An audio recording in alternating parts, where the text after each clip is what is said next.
السلام عليكم ورحمة الله وبركاته. تحياتنا لكل متابعي قناة عاشق الكيان في كل مكان وزمان. حلقتنا الأهلي يحكم بأحكامه، الأهلي فوق الجميع. كولومبوس كرو الأمريكي ووسام أبو علي يرضخان لشروط الأهلي 9.5 مليون دولار. إجمالي الصفقة الأهلي يوافق على بيع مهاجمه الدنماركي، وإليكم تفاصيل الاتفاق.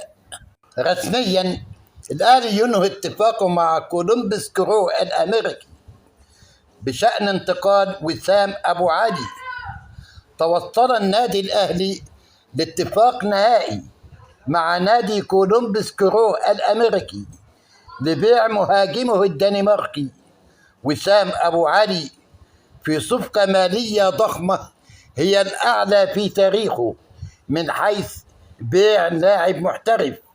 قيمة الصفقة 7.5 مليون دولار تدفع على قسطين، 5.5 مليون دولار دفعة أولى فورية، 2 مليون دولار تدفع في يناير المقبل بنود إضافية.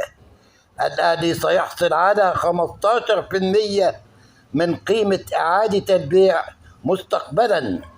توجد حوافز إضافية بونص بقيمة 2 مليون دولار تصرف في حال تحقيق الأهداف التالية: 1 مليون دولار إذا سجل وسام 10 أهداف أو أكثر، 1 مليون دولار إضافية إذا وصل إلى 15 هدفا أو أكثر.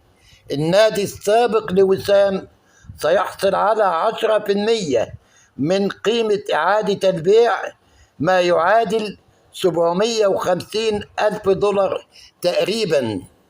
الصفقة تعد من أنجح ملفات الاستثمار في اللاعبين الأجانب داخل الأهلي ودرس جميع اللاعبين. الأهلي مش هيتلوي دراعه، جيب القيمة المالية المطلوبة والباب يفوت جمل. بصراحة شابوه، الأهلي حقق الاستفادة المادية المطلوبة. الأهلي أثبت للكل إن ما بيتلويش دراعه. الجمهور إدى درس للجميع إن مفيش حد أكبر من الأهلي. خلصنا من لاعب شخصيته وطريقته لا تناسبنا، باقي مهاجم بديل قوي ويبقى حققنا العلامة الكاملة. حرفيا اللي حصل في ملف وسام صعب تلاقيه في أي حتة تاني. والله يعني الأهلي اتعاقد مع وسام أبو علي مقابل 1,700,000 دولار، وبعد كده هيباعوا مقابل 9.5 مليون دولار، 15% إعادة بيع. بجد نرفع القبعة للإدارة وجمهور الأهلي، شابوه.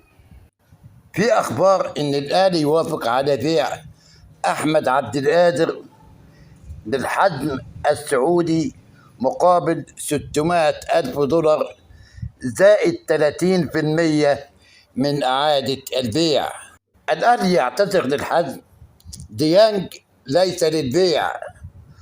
أرسل النادي الأهلي خطابنا اليوم إلى نادي الحزم السعودي يؤكد فيه على أن اللاعب أليو ديانج ليس معروضا للبيع ولا نية للتفريط فيه. جاء ذلك ردا على طلب نادي الحزم شراء اللاعب خلال فترة الانتقالات الحالية. قبل ما نختم حلقتنا، فضلا وليس أمرا تعمل لايك للفيديو ومشاركة للقناة وتعلق بالصلاة والسلام على سيدنا رسول الله عليه وعلى آله أفضل الصلاة والسلام.